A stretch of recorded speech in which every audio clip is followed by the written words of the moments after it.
Hey guys, how's it going? This is Jordan Condell at thepixellab.net, and I got a pretty fast tutorial for you today, but I think it's pretty cool.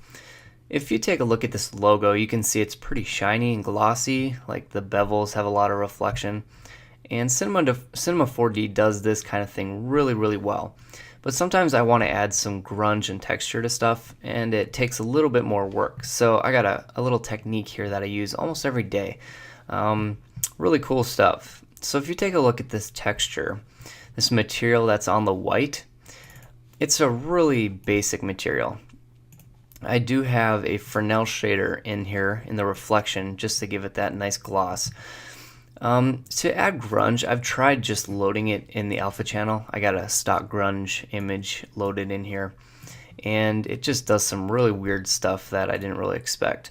So instead of trying to add the texture, the grunge stuff in this material, I actually just make a new material. And in this new material, we'll turn off everything except for the alpha channel. And in here, we'll load something grungy. So I have some stock grunge, which works really well. Something like this. Yeah, that'll work good. So we'll load that in there. And then we'll dump this on top of our text. And as you can see, it stacks it on top. We're not going to see anything right now because we got to change this probably to something like cubic. And boom, there it is.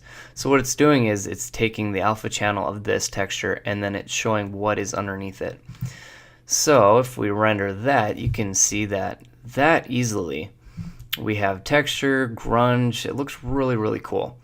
And the cool thing about this is, I mean, the options are endless as far as what you can throw in that alpha channel to affect the text. So, I mean, you can throw some crazy stuff in here. I think I have some watercolor type things. So yeah, something like that. I mean, you can just play around with this. It's pretty fun. So something like that you can throw on there. I think I used this for a project once. You render that. I mean, check that out. That is pretty cool stuff. If you got any other ideas for tutorials, hit me up in the contact form. I'd love to hear from you guys. Thanks, and we'll talk to you again real soon.